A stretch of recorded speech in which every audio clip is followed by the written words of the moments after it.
रात गहरी थी। शहर सो चुका था, लेकिन एक कमरे में एक युवक करवटें बदल रहा था। उसका नाम दानियल था। कुछ महीने पहले तक वह आत्मा में जलता था।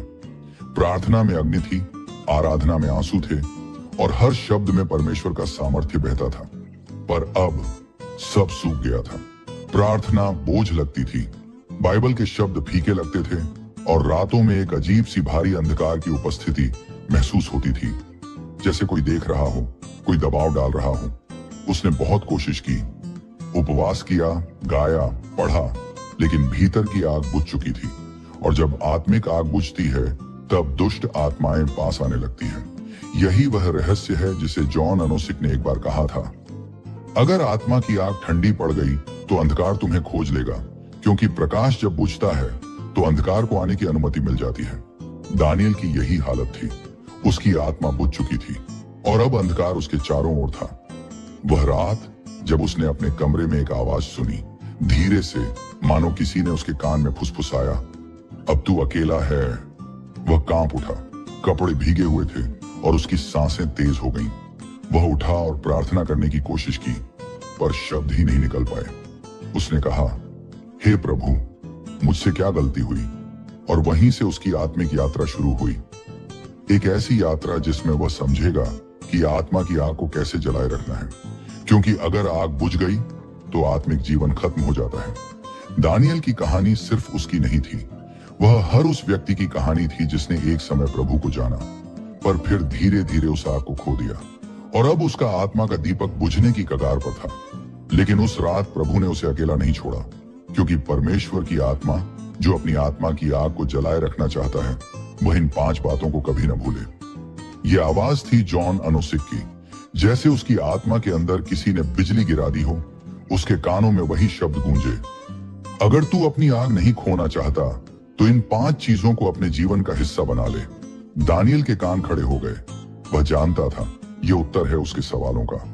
ये 5 कुंजियां थीं जो उसकी बुझती आत्मा को फिर से जलाने वाली थी। और इस तरह शुरू हुई उसकी यात्रा, एक ऐसी यात्रा जिसमें वह जानेगा कि आत्मा की आग को कैसे जिंदा रखा जाए। एक ऐसी यात्रा जो उसे अंधकार से फिर से प्रकाश में ले जाएगी।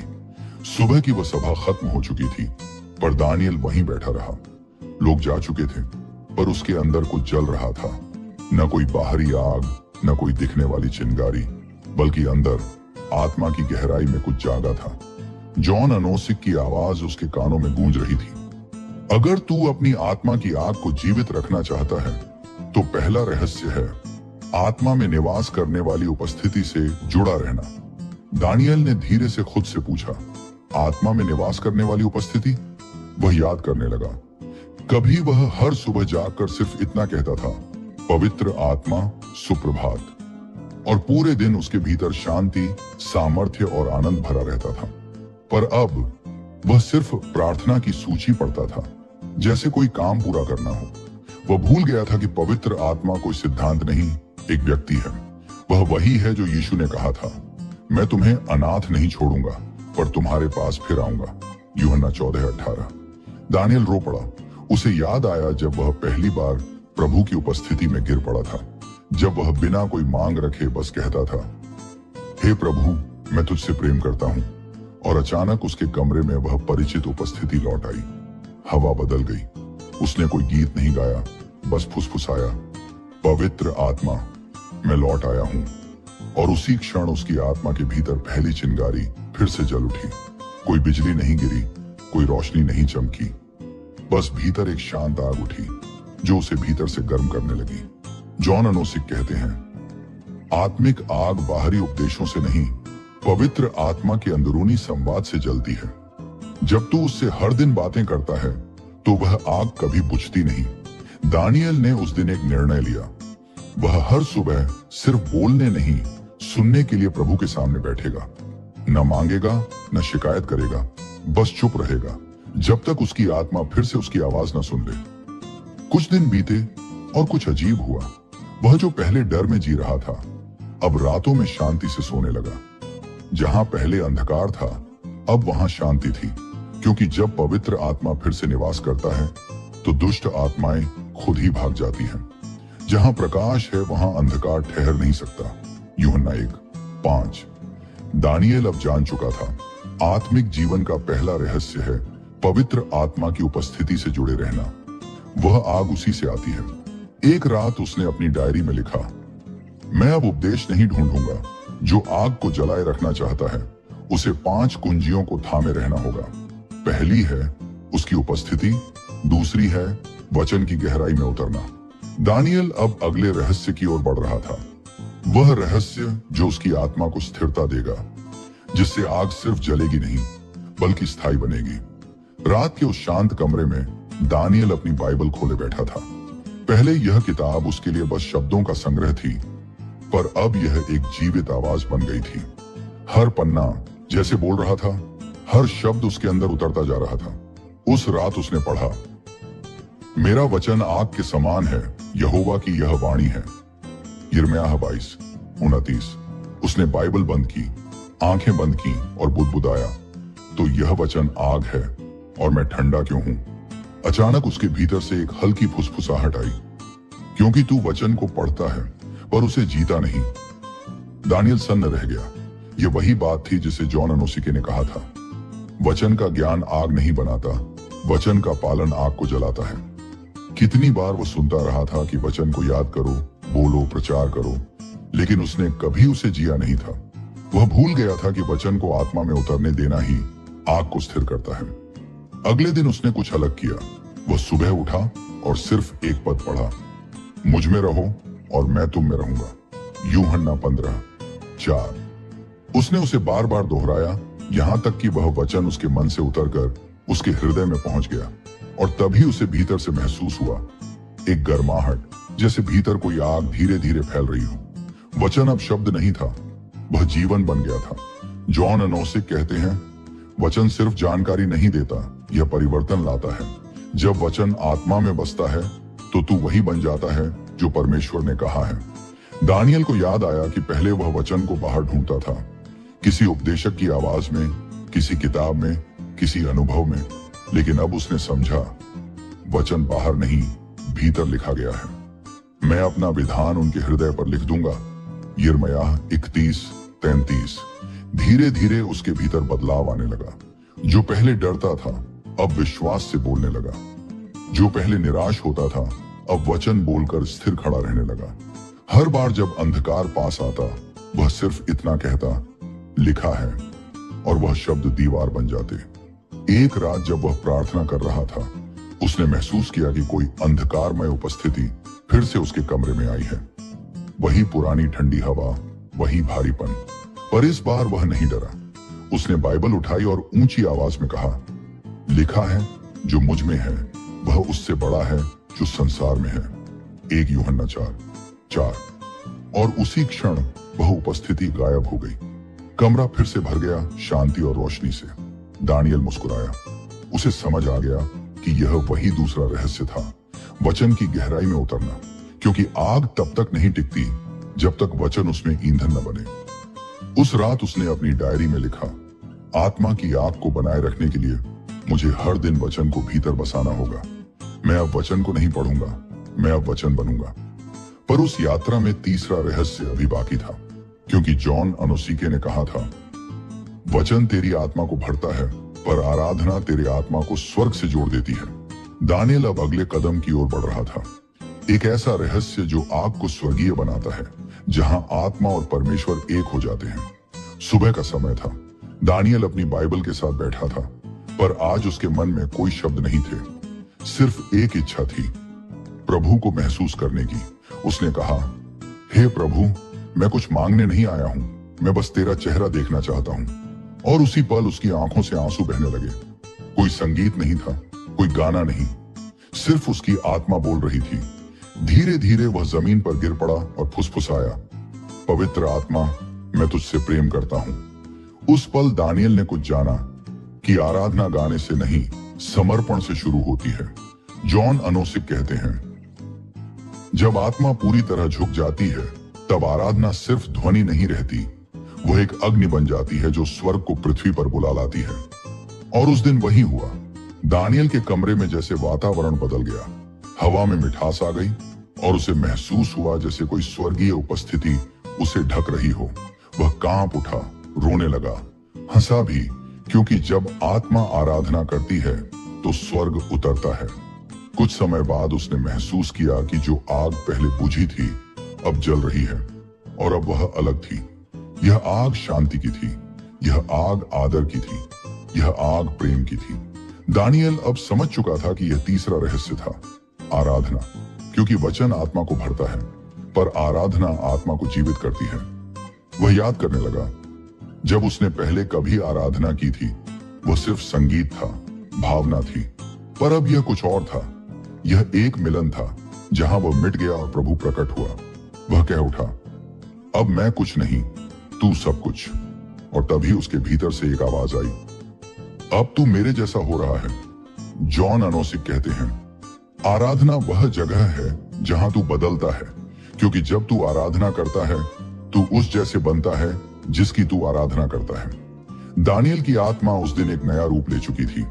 अब उसे कोई डर नहीं था, क्योंकि जहां आराधना है वहां आत्मिक शत्रु टिक नहीं सकते। जहां आदर है वहां अभिषेक बहता है, जहां प्रेम है वहां आग जलती है। एक शाम वह सड़क पर चलते हुए गुनगुना रहा था, यीशु, मैं तुझसे प्रेम करता हूं। लोग उसे देख रहे थे, पर उसे कोई परवाह नहीं थी। उसके भीतर आग थी, वह आग जो वचन से भरी आराधना का अर्थ है। जब मैं सब कुछ छोड़कर केवल उसे थाम लेता हूं, जब मैं बोलना बंद कर देता हूं और उसकी उपस्थिति बोलने लगती है। अब उसके भीतर की आग पूरी तरह जल रही थी। पर जॉन अनोसिके ने कहा था, अगर तू चाहता है कि यह आग बुझ ना जाए तो तू चौथा रहस्य सीख, संगति में चलना, क्योंकि आग अकेले में नहीं मिलकर जलती है। दानियल अब अगले अध्याय में बढ़ने वाला था, जहां वह सीखेगा कि आत्मिक संगति आत्मा की आग को कैसे बढ़ाती है। दिन बीत चुके थे। दानियल अब पहले जैसा नहीं था। वह फिर से प्रार्थना करता था, वचन में जीता था और आराधना में स्वर्ग को छूता था। पर अब उसके भीतर एक सवाल था, प्रभु, कभी कभी आग बहुत तेज होती है और फिर अचानक मंद क्यों पड़ जाती है? उसने वही सवाल एक सभा में पूछा। वहां मंच पर खड़े जॉन अनोसिक मुस्कुराए और बोले, क्योंकि आग अकेली टिकती नहीं, आग को जलते रहने के लिए दूसरी आग के पास रहना पड़ता है। दानियल चौंक गया। वह सोचता था कि आत्मिक जीवन पूरी तरह व्यक्तिगत है, पर अब वह सुन रहा था कि आत्मा की आग संगति से बढ़ती है। जॉन अनोसिक ने आगे कहा, जो लोग आत्मा में चलते हैं वे एक दूसरे को जलाए रखते हैं। तू अकेला रहेगा तो बुझ जाएगा, पर संगति में रहेगा तो जलता रहेगा। दानियल उस दिन देर तक सोचता रहा। उसे याद आया कि जब उसने पहली बार आग पाई थी, वह भी प्रार्थना समूह के बीच था, जहां सब मिलकर रो रहे थे, गा रहे थे और आत्मा में एक दूसरे को प्रोत्साहित कर रहे थे। वह वही वातावरण था जहां हर आवाज एक दूसरे को ऊपर उठाती थी। अगले दिन उसने तय किया, वह अब अकेला नहीं चलेगा। उसने अपने कुछ मित्रों को बुलाया और कहा, चलो हम हर सप्ताह एक साथ प्रार्थना करेंगे, न कुछ मांगने न कुछ जताने, बस उसकी उपस्थिति में साथ बैठेंगे। शुरुआत में वे चुप रहे, फिर धीरे धीरे सबने एक स्वर में आराधना शुरू की। किसी ने गाना गाया, किसी ने बाइबल से पद पढ़ा, किसी ने बस कहा, धन्यवाद यीशु।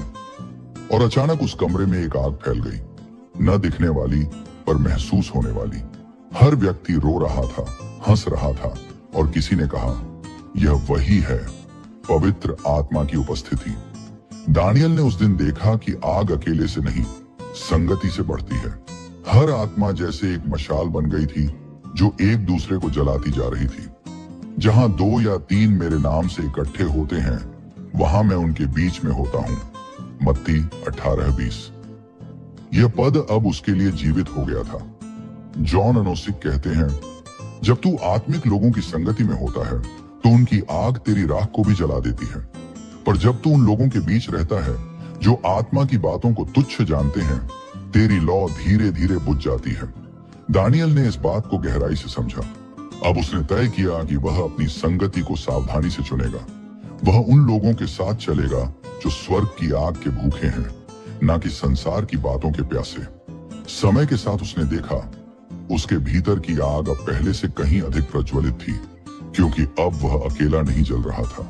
हर प्रार्थना सभा, हर आराधना के समय वह अनुभव करता था कि पवित्र आत्मा उनके बीच बह रही है। उसने कहा, हे प्रभु, अब समझ आया, तूने हमें एक परिवार बनाया ताकि कोई आत्मा बुझ न जाए। और परमेश्वर की आत्मा ने कहा, यही मेरा शरीर है जहां हर आत्मा एक दूसरे की आग को संभालती है।